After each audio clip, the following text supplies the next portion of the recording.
Hi, folks. Welcome to Crisco's Corner. Unfiltered commentary. Not your truth, the real truth. Please like, share, and subscribe. And as always, thank you for your support.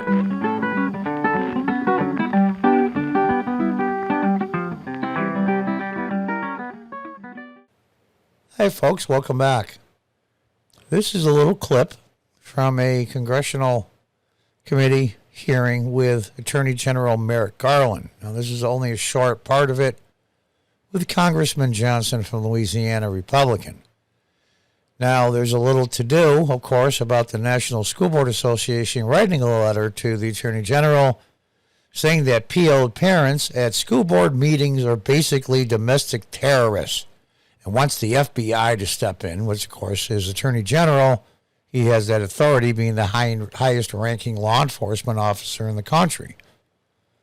Now, two things. One, is it the federal district's jurisdiction?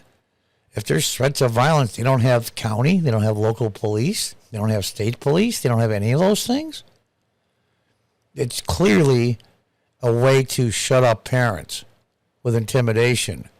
And also on top of it, come to find out, surprise of surprises, the Attorney General's son-in-law, his company and companies that he either works for or owns, I'm not sure which, makes tens of millions of dollars off of critical race theory textbooks, videos, and the such to show in these schools, which are making the parents PO'd. So obviously there's a conflict of interest. You don't have to be Sherlock Holmes to figure it out. And here's the interesting exchange between Congressman Johnson and Attorney General Garland. It's interesting to say the least. The thing that has concerned many of those parents that are showing up at these school board meetings, the very basis of their objection and their vigorous debate, as you mentioned earlier, is the curricula, the very curricula that your son-in-law is selling.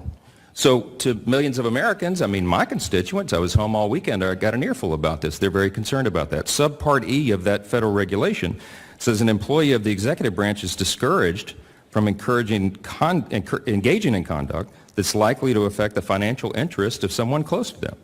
Your son-in-law, your daughter, clearly meets that definition. And so the question is, did you follow that regulation? Did you have the appropriate agency ethic official look into this? Did you seek guidance as the federal regulation requires? This memorandum is aimed at violence and threats of violence. Understand that, but Here you go. I am a robot. I will give prepared answers. Threats of violence have nothing to do with the Attorney General's office at local school board meetings. They are centralizing law enforcement. The one thing that have kept this country going and special is decentralization of government. These guys want Washington to run every single thing from your local school board all the way through to the federal government. They want control of everything. They want the state borders erased. They want the county lines erased. They want municipal government erased.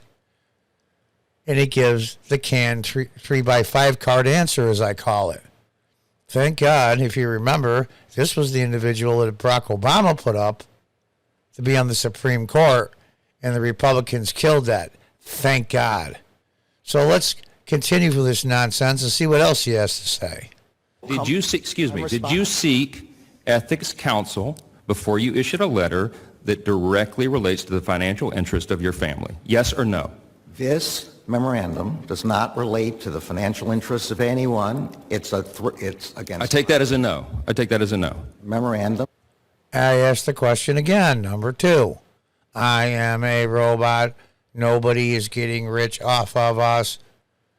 Unlike, I don't know why this story never really made it big, but Bernie Sanders' family made millions when he ran for president, but nobody talks about it. And all we got was this. And when it comes to Attorney General Garland, we're going to get the same. Can you think for a minute that the roles are reversed and Donald Trump was president, and this was Eric Trump, Don Jr., or Ivanka? They own companies or control companies and made millions off of the CRT stuff, and their father was the Attorney General or the President making millions off of this, it would be such a crap storm like you wouldn't believe. But of course, being there's an R in front of the person's name and they control the media, it's this. Yep. So let's listen in at some of this very creative answers by our Attorney General. Against violence and threats of violence. Will you, Mr. Attorney General, will you commit to having the appropriate ethics designee review the case and make the results public? Yeah. Third party, outside party, not partisan hack, review to see if there is a conflict of interest. You stepping in and stopping parents from stopping CRT teachings in their schools will cost your son-in-law directly and indirectly millions of dollars in revenue. Will you have a third party look at the whole situation and see if this thing's kosher, as they say? Of course not. We're Democrats. We don't have to answer to anybody. This memorandum is aimed at violence and threats of violence. I understand you're talking. And there he is again giving the robot answer. This memorandum is about violence. What the hell did the National School Board Association president write the Attorney General for? Why? Because the parents are winning. They're winning. In fact, this issue alone might be the determinative issue in the Virginia governor's race. Terry McAuliffe, former governor, now running again for governor. They only have one term there. He can't run for two. Maybe they're smarter than everybody else, only one term, at least in a row. Said it's not the parents' say what gets taught their kids in school. And there's a whole lot of old school Democrats and a whole bunch of independents that went, what? What? Of course we have a say. We pay a crap load of property taxes to local schools, and there are children. Homeschooling is skyrocketing. Let's listen to this thrilling exchange. Point, you're not answering my question, Mr. Attorney General. With all due respect, will you submit to an ethics review of this matter, yes or no? There's no company in America, or hopefully no law-abiding citizen in America, who believes that threats of violence should not be prevented. That doesn't believe that threats of violence should not be prevented. But here's the thing. You get to define what threats of violence is. Threats of violence could very simply be, you know what?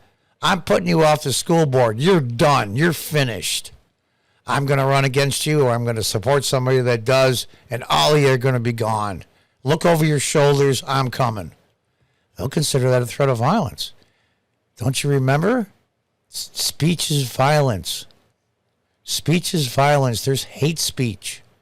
What a crappy term. And this guy knows that. Of course, nobody condones violence. But the threat of violence? See, here's the problem. We're both using the English language.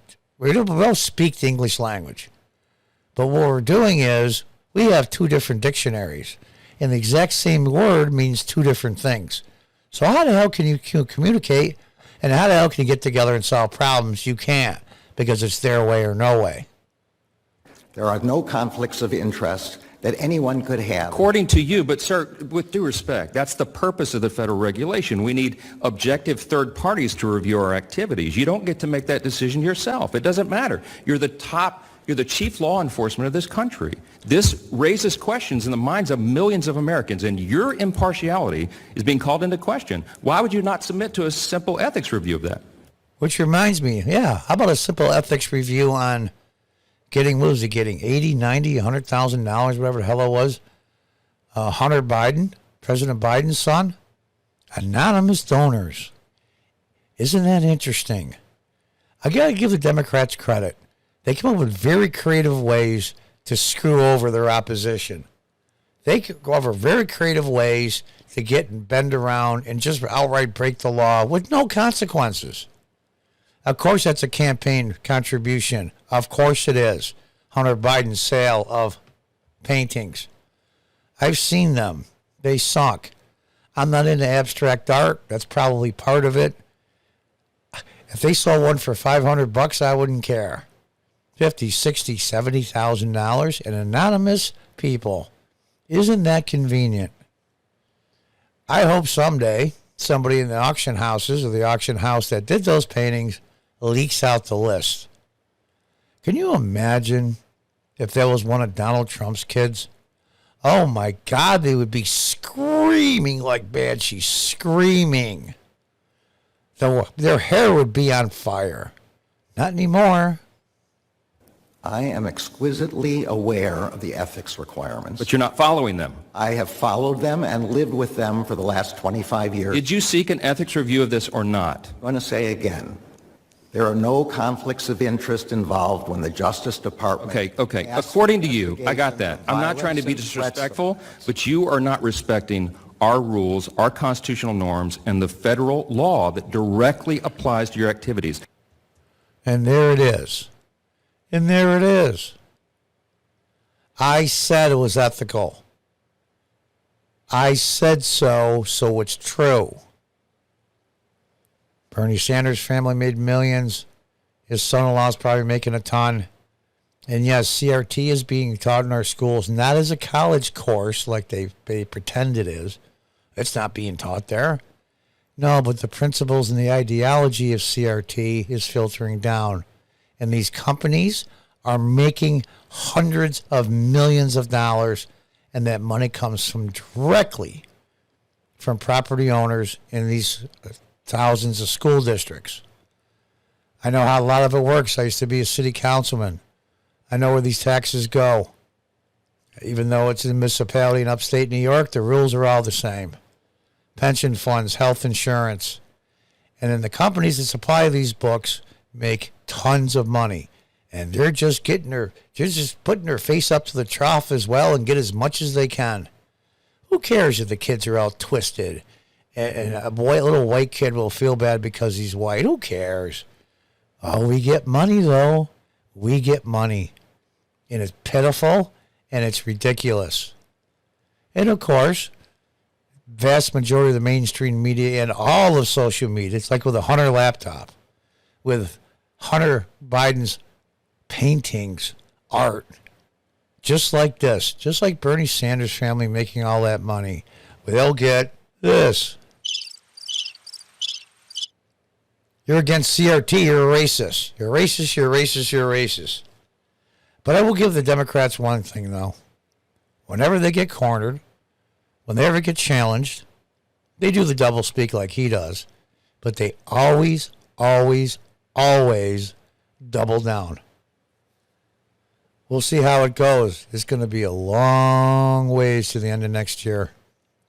And Nancy Pelosi will have the historical anomaly of a Speaker of the House of Representatives losing the majority twice. No House Speaker has ever done that. So congratulations, Nancy Pelosi. Let's just hope there's a country to come back to when you're gone. And all these people are gone.